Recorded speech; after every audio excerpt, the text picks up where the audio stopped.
Om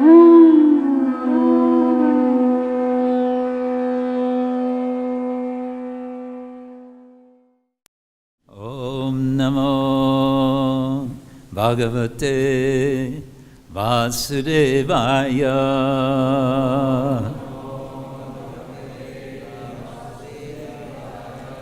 Om Namo Bhagavate Vasudevaya.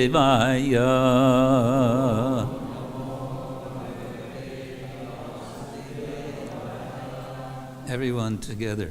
Om Namo Bhagavate Vasudevaya.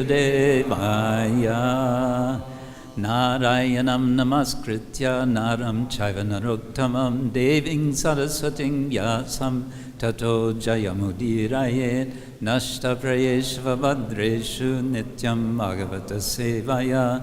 Bhagavati uttama shloke bhaktir bhavati naistiki. We're reading from Srimad Bhagavatam. Srimad Bhagavatam ki jai.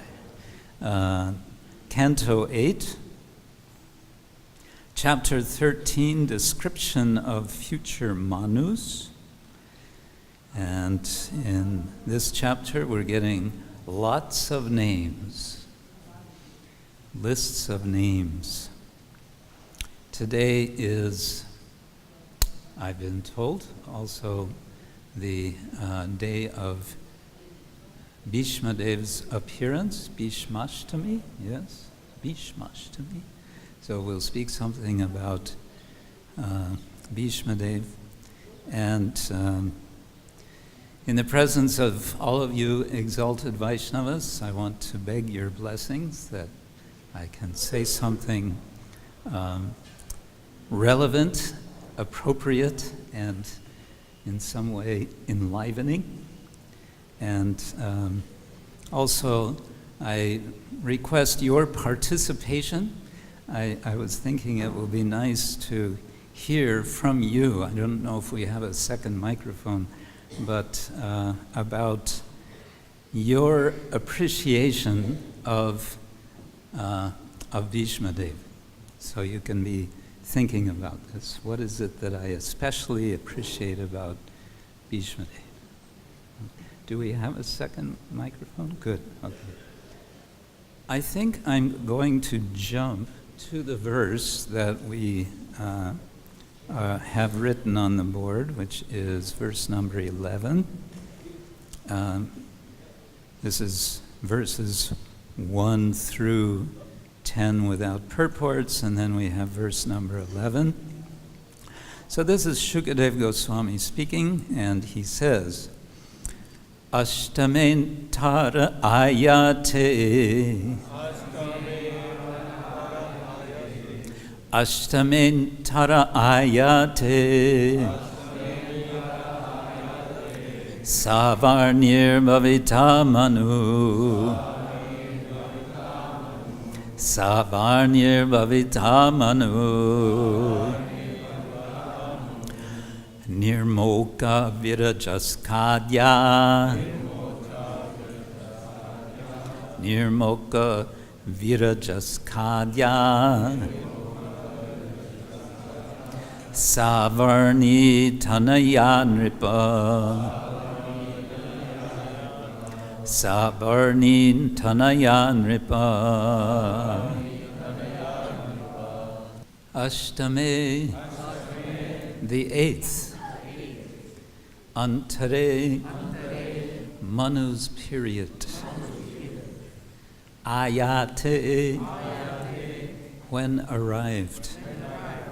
Savarni, Savarni.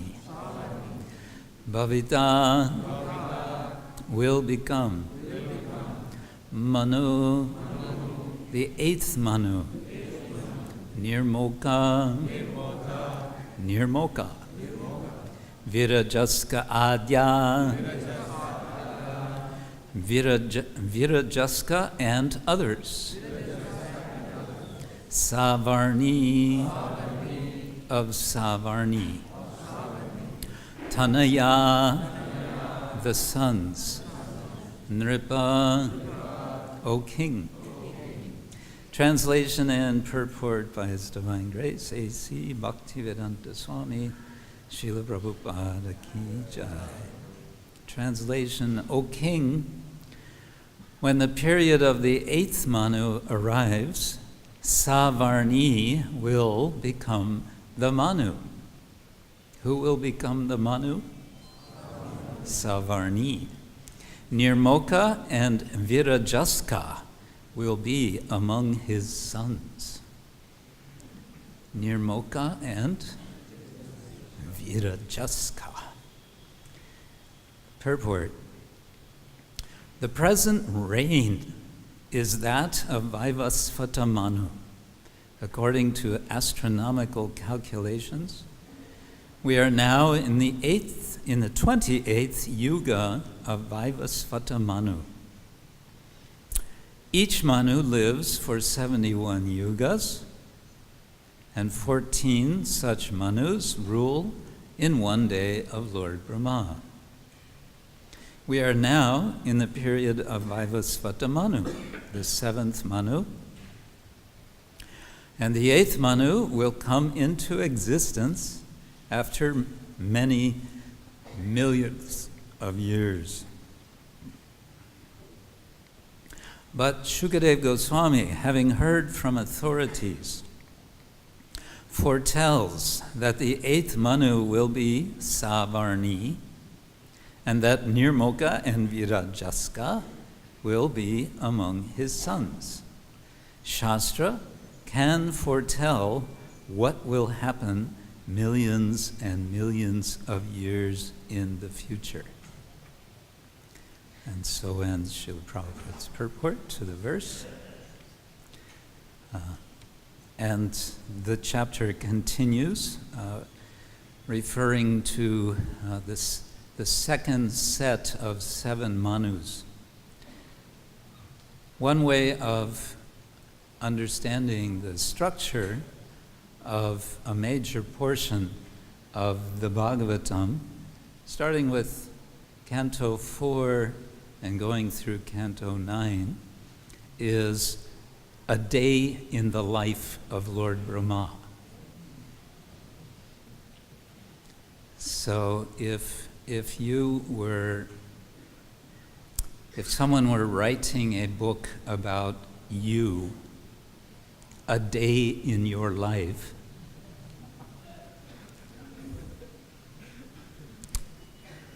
maybe not so many people would be eager to read. It might not be a bestseller. But then again, who knows? The Bhagavatam is telling a day in the life. We might want to say a typical day in the life of Lord Brahma.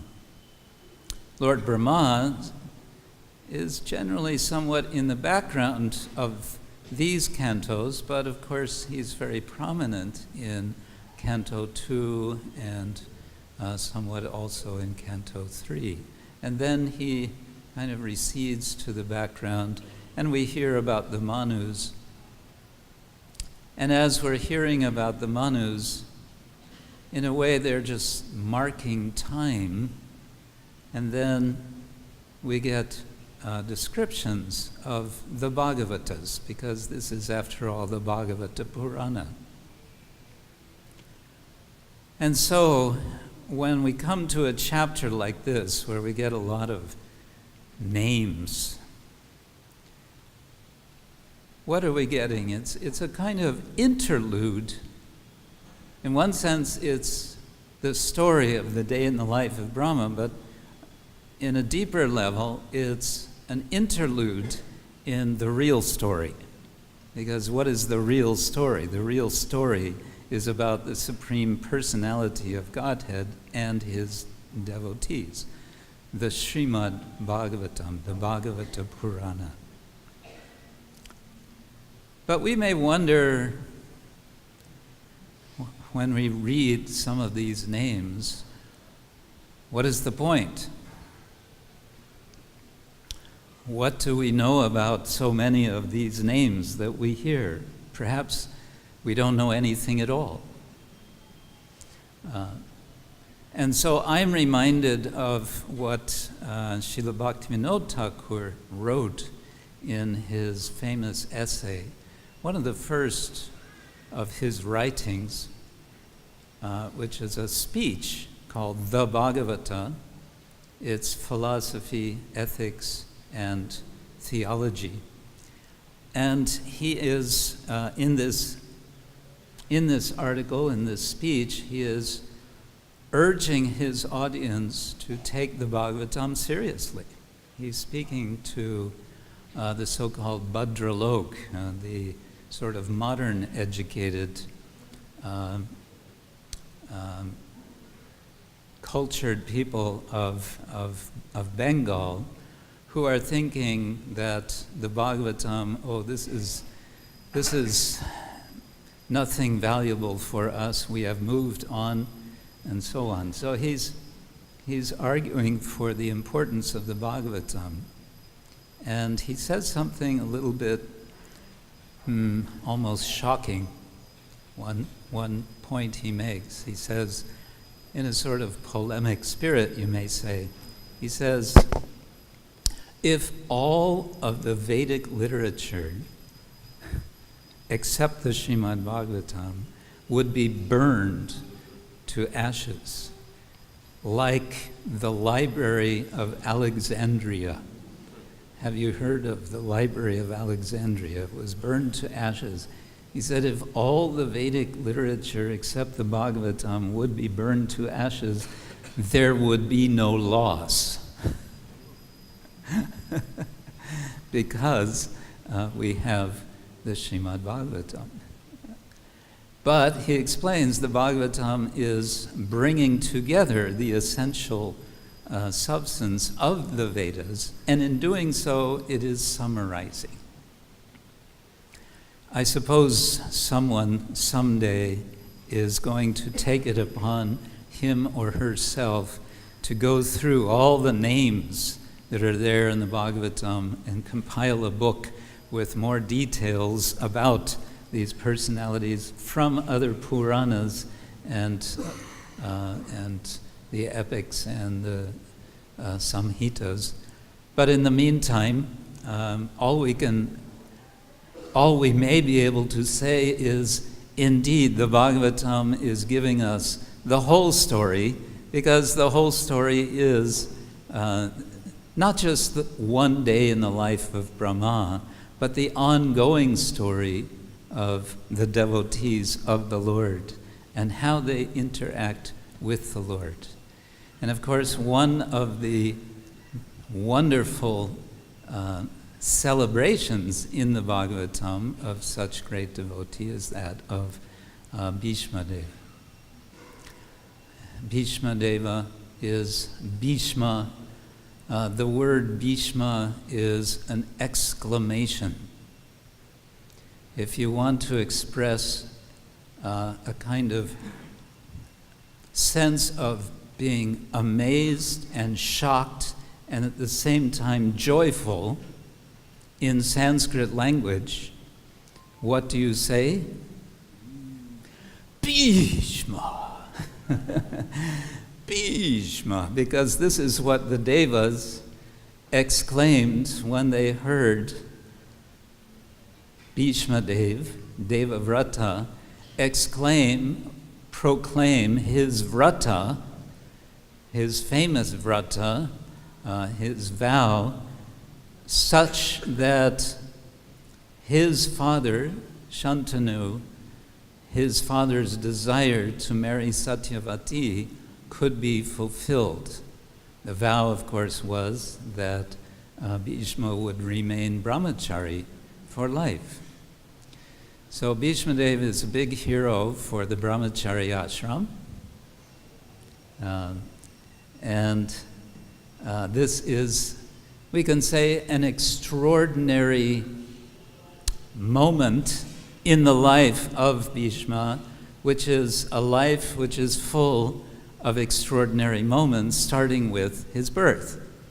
His birth is extraordinary, and certainly his departure from the world is extraordinary, and his life is extraordinary in his dealings with the members of the Yadu dynasty and the Kuru dynasty and the Pandavas. He is often referred to as grandfather, although he's not a grandfather. He's not a father, so how can he be a grandfather? But he is regarded as grandfather. Why? Because, in a sense, he adopted the Pandavas when they were very young. Their father had died, Pandu had died, and so he took them under his wing. Going back to his birth, one thing strikes me in thinking about the fact that his mother is Ganga Devi, and that is that previous to the chapter in first canto, which is describing Bhishma Dev, chapter 9, we have chapter 8, in which are the prayers of Kunti Devi. And one of those prayers, in which she is praying to Lord Krishna, who is present before her and who remains silent throughout her offering of prayers, and who remains silent at the end, at the conclusion of her prayers. He also remains silent. What does he do? He simply smiles mildly. Krishna will also be present. He will also be present with Bhishma, as Bhishma is performing, we can say, his pastime of departing the world. And in a similar way, Lord Krishna will be silent throughout that meeting, completely silent, because the first canto is about Krishna departing. It is about the sense of separation from Krishna.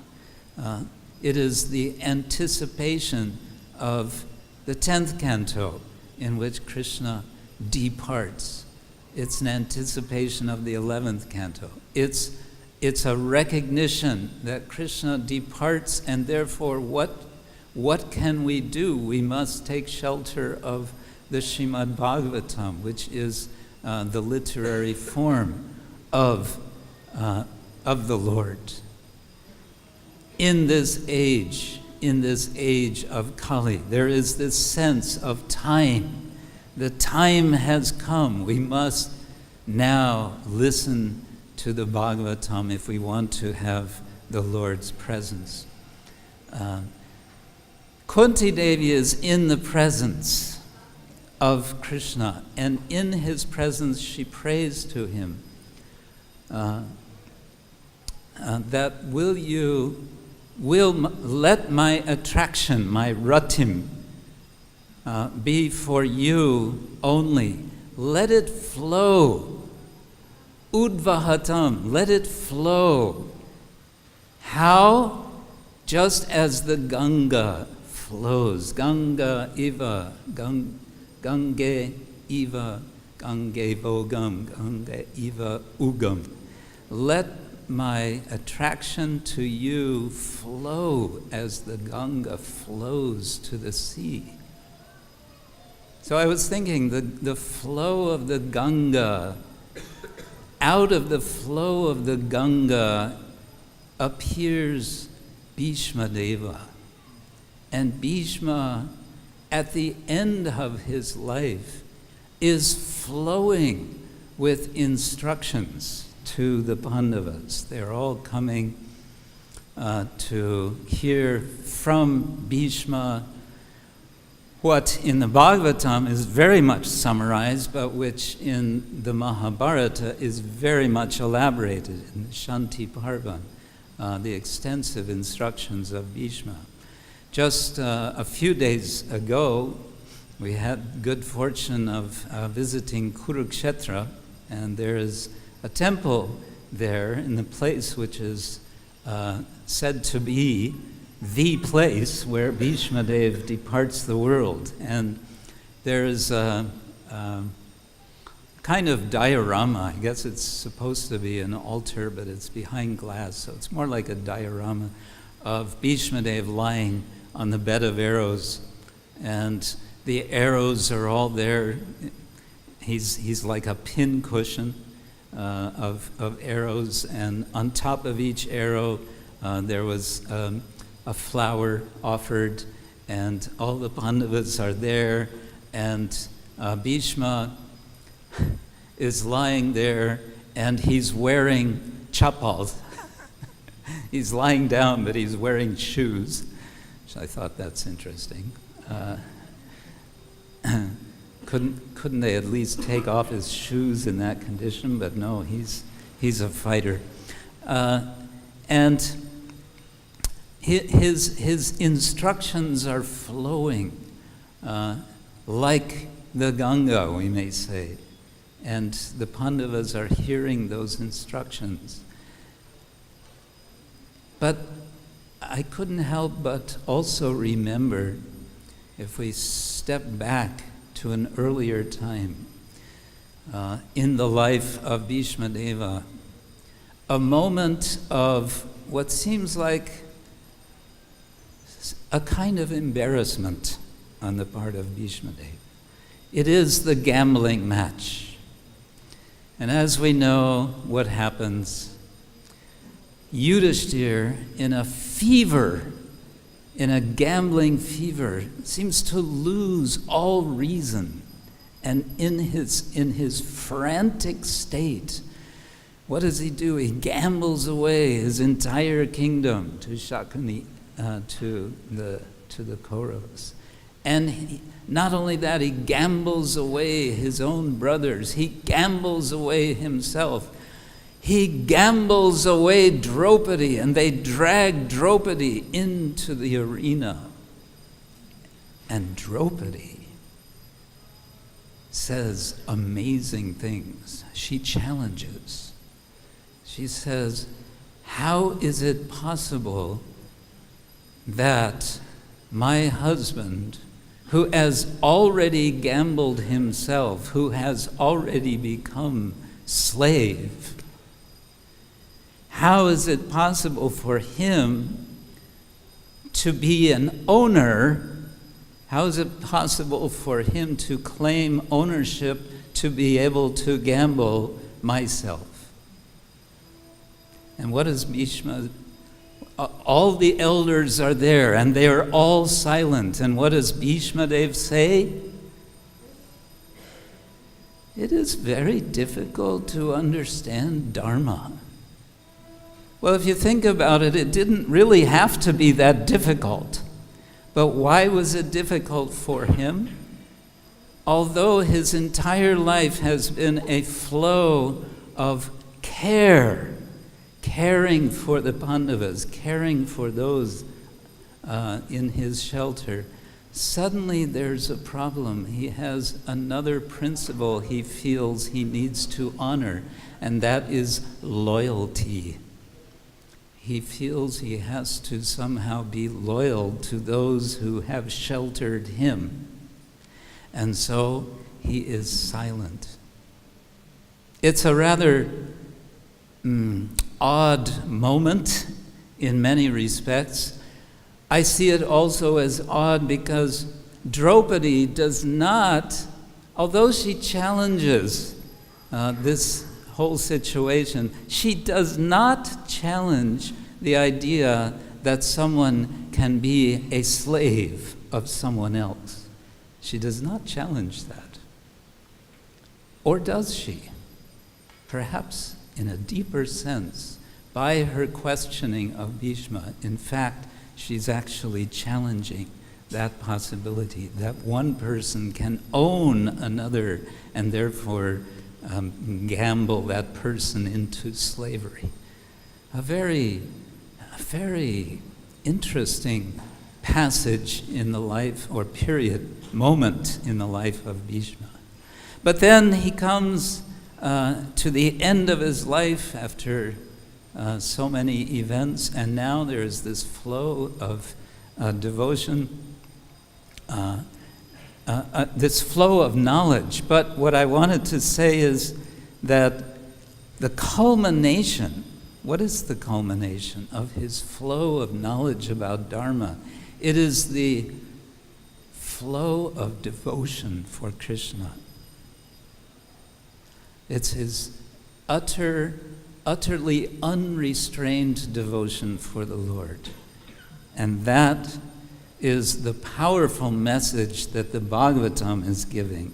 The Bhagavatam is giving a purport to the Mahabharata in many ways. And it's like an extended purport. And it's saying, these Pandavas and Bhishma and so many others who were so involved in so much politics in this situation of the Mahabharata, who are they really? What is their real identity? And so Bhishma is revealing his real identity as that of devotee of the Lord. But again, the Lord is silent. He is present and he is silent. So there's something mysterious about this. I'll just read one prayer of Bhishma Dev. This is the beginning of his prayers.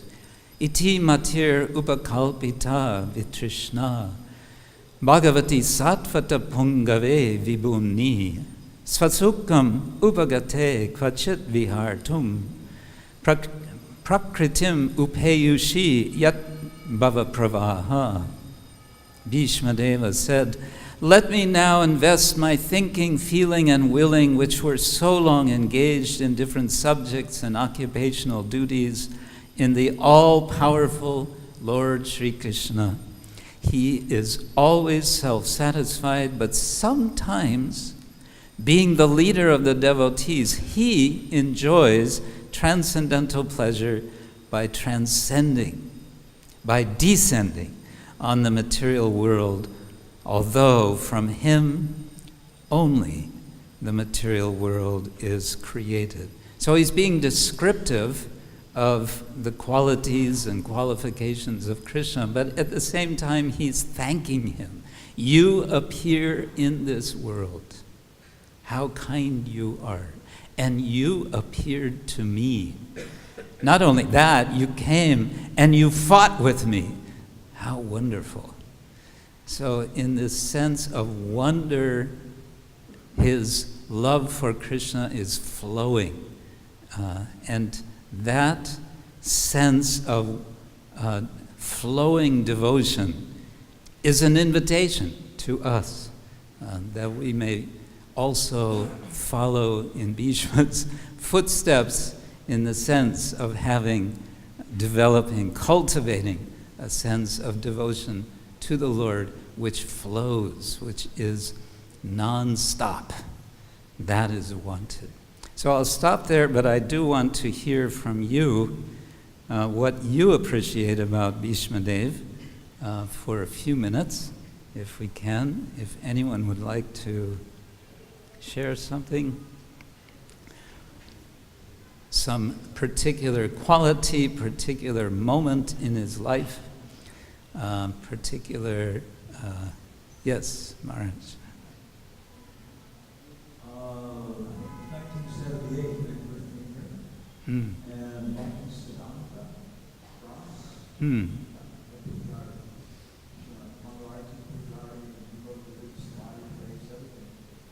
He was doing a program with the bank in Delhi to cooperate. It was a all India competition, art competition on Rama and Krishna, modern art.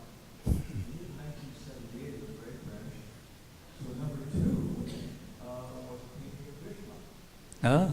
And it was big painting, like a little meter and a half, a little over a meter by a meter. It was a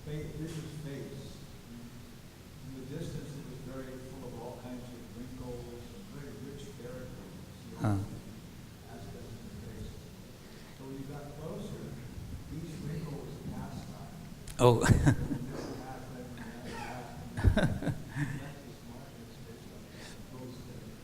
I never saw that. Did everyone hear? No. Hanumat Presha Goswami is explaining that, or telling about a painting of Bhishmadev that was done by Bhaktisiddhanta. Oh, he sponsored the competition. Someone else painted. So it was a close-up of Bhishmadeva looking very, we would say in English, gnarly, with many like creases and wrinkles, like an ancient, timeless, wise man. But he said if you look closely, in each of the wrinkles there was a pastime, illustration of some pastime involving Bhishmadev. And that painting, this was a competition, it won second prize? Second place, yeah. Hare Krishna. Thank you. Yes, microphone. Back here.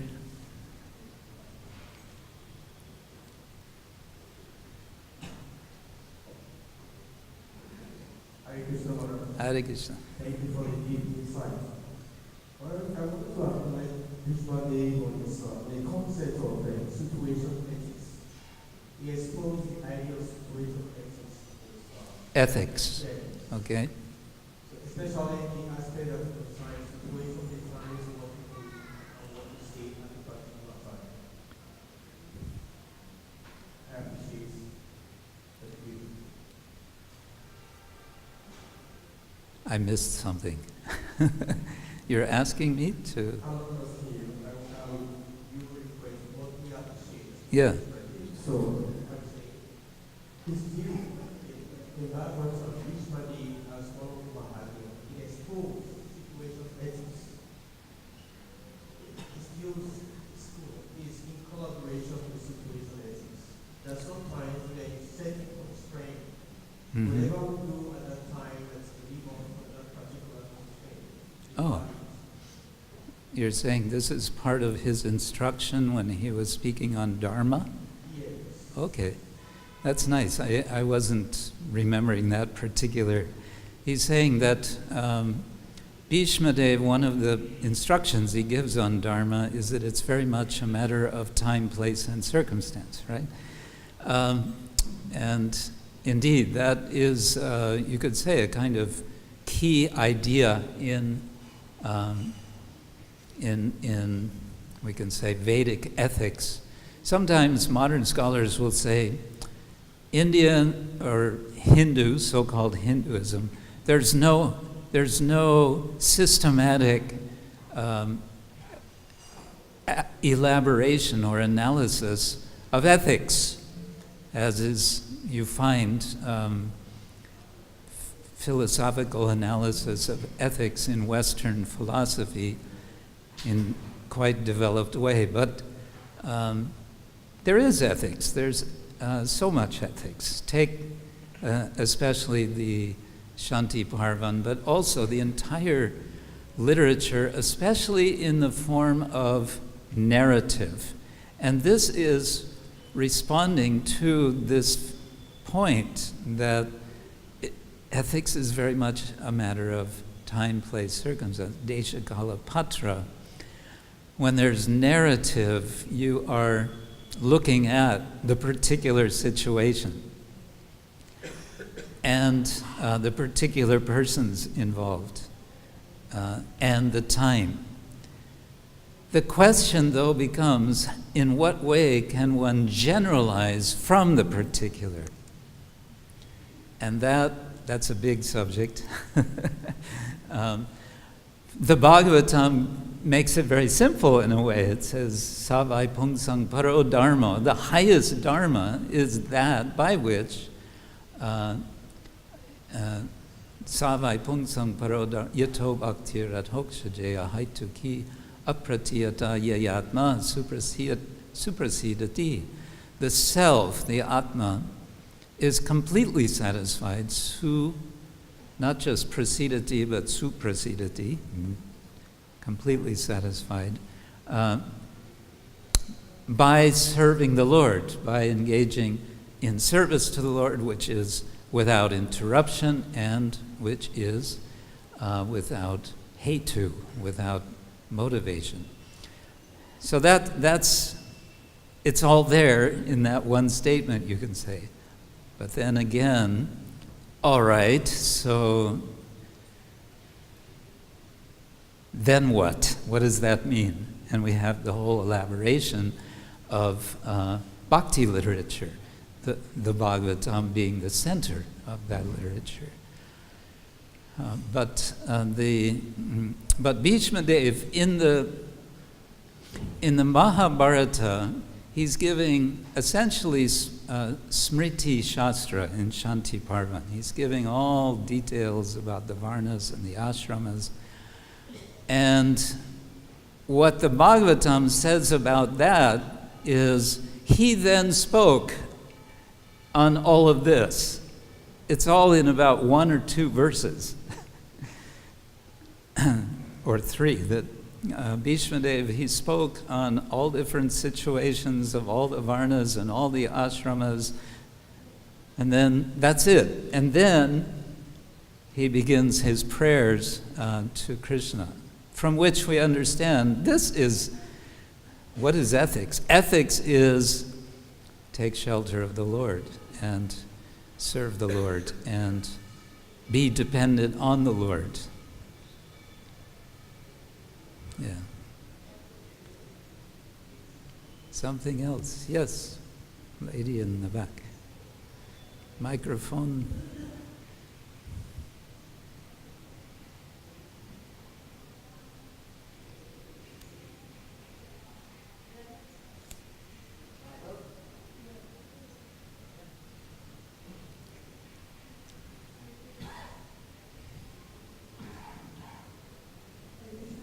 Hare Krishna.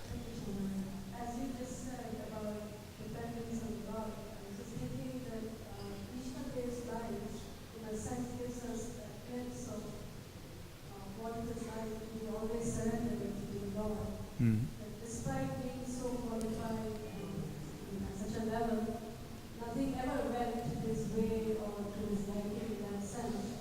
His entire life was full of sacrifice and just working for the benefit of everyone and everybody else. Yeah. But he stayed so surrendered and aligned to the Lord's will, so much so that his worship of the Lord, his love of his life, even required him to be against war. And he was even willing to go to that level. Thank you. Yes, very nice. Thank you. Maybe one other? Yes, Panchagoda Prabhu. Microphone. Forward to Panchagoda.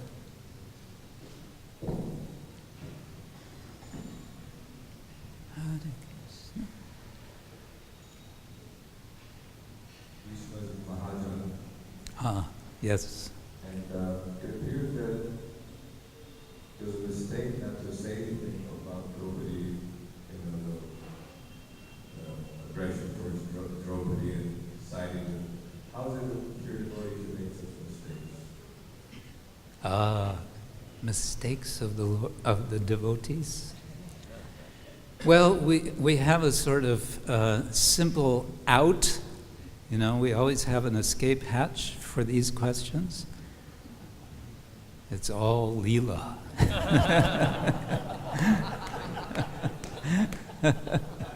Right? If Bhishma had spoken up, then, we would not have had the situation that came about, that the Pandavas would again gamble and would then be banished to the forest, etc., etc. It's hypothetical. What if we ask this question? But the general idea, the general question of fault in the part of the devotee. Well, one way to approach this would be Krishna's statement in the Gita, Sahajam karma konteya sadosham apina tyajet sarvaramba hidoshena dhumen agnir ivavrita. Every action is accompanied or brings about some fault. Krishna is explaining in the 18th chapter. There will be fault in the observance of your duty. Sarvaram, but sahajam karma konteya sadosham api natyajet. Do not, you may not therefore give up your duty. You may not give up your duty on the plea that if I do this duty, there will be a fault. So we can say that Bhishma is an example of that, following that principle. He would not give up his duty, in this case, of, without speaking, he was keeping on the side of the Kauravas, which in a sense he had to do by his obligation to them. That's maybe one approach, but we may get a more learned and deeper understanding from our Radharaman Maharaj. Microphone?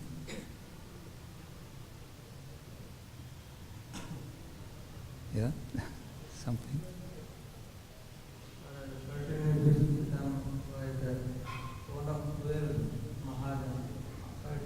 Yeah.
Yeah.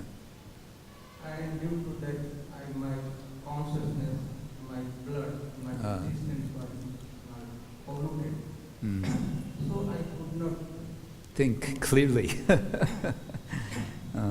However, we know that part of the walk we took, one is because Satyavati, she was scared that if her son-in-law daughter, son should be thrown, she had, ambition that that child of her daughter should be thrown.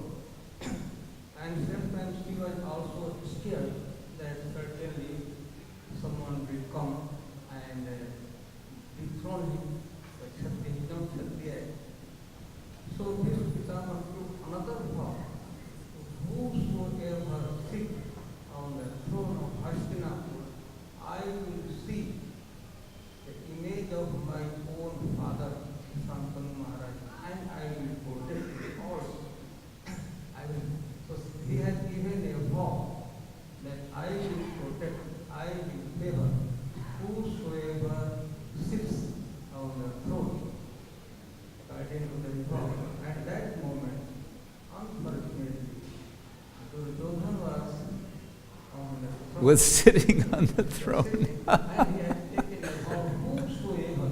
He said, I will favor him. Oh, I will work in making this. Hare Krishna. Yeah. Because another will show that after gambling, Dhritarashtra and Gandhari, they told that this is unjust, and all the Pandavas were released, even Draupadi was also. Mm. So Dhritarashtra and Gandhari, they told that the unjust, whatever they have done, is completely, whatever the Krishna Maharaj had completely now, and everything was disturbed.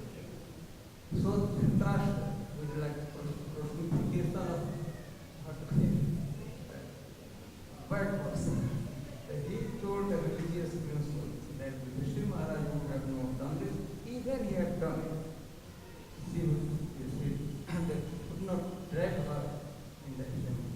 Another thing, and this people also realized at last time, my dear child, because I was eating the food supplied by Duryodhana, so my consciousness was absolutely polluted, and I did not think about what is wrong and what is right.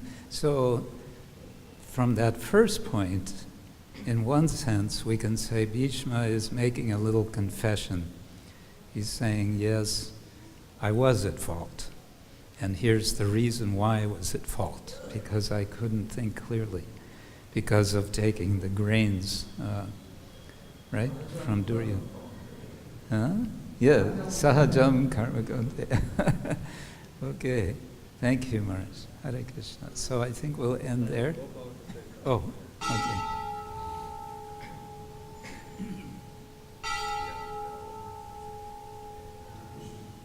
Thank you. Nice to also, one important lesson we can learn by diversity is that visuals enduring such extreme pain, not being pierced by one arrow, but by thousands and thousands and thousands of arrows. Hmm. And being able to endure this great pain and still keeping his full concentration on Lord Krishna Hmm. is an example for all of us, because at one day death is going to approach all of us, and it's not always a pleasant experience to leave your body, and so during that period of time, many times our consciousnesses can be diverted from our focus on Krishna. So we take Krishna as an example and try to always fully concentrate on Krishna, even during the most severe pain and suffering. Hmm. Yes, good point. Thank you very much. Do we have time for another point? Okay.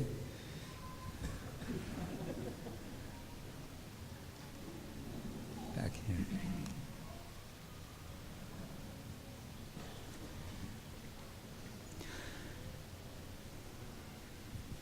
Just, I want to ask Krishna Maharaj, Mm. what was the 8 vasus? Oh, Where he's remaining now, Krishna there. He's among these 8 vasus, or he left the spiritual world and he has nothing to do with the material world. where is he now? So he did not just leave us and go to the spiritual world. Where he is. If I knew, What way about it? if I knew where he is now, I might have hope of meeting him. Radharaman Maharaj, you must know this. The question is, where is Bhishma Dev now? Mahabharata describes that one of 8 vasus, Yeah. he was The youngest. Rama describes that there are 8 Vasus, it is a type of demigod. Yeah. Krishna was the latest one, his name is Dew, so he gets like Dew. You. Somehow the one day this Dew, he was traveling in the space, and they come across the ashram of Vasishtha. And Vasishtha is a very nice cow. Cow was plenty, calm, very Nandini. Ah, this. And also they could understand that simply by drinking the milk of this cow for complete 10,000 years, body will be completely free from any disease, healthy. So the wife insisted, "Dude, why not take this cow? It will be the first. I will drink the milk." So Dude, this Gitano, this is saintly person, property, how I can speak. But she insisted, "No, you have to do for me." And this Gitano took help from 7 other brothers, and together 8. They did steal the cow, nothing. This Gitano was the main culprit. But when they were on the way to the heavenly planet, the sister came and figured out something amiss after the cow was in meditation with the whole body. He searched and they found out that they are on the way. So this is a stall in her body. So Krishna kept in front of the cow. Immediately they could understand all that the seriousness of the system in business. All 7 brothers said, "How to flat on the feet of the system." And then this Gita.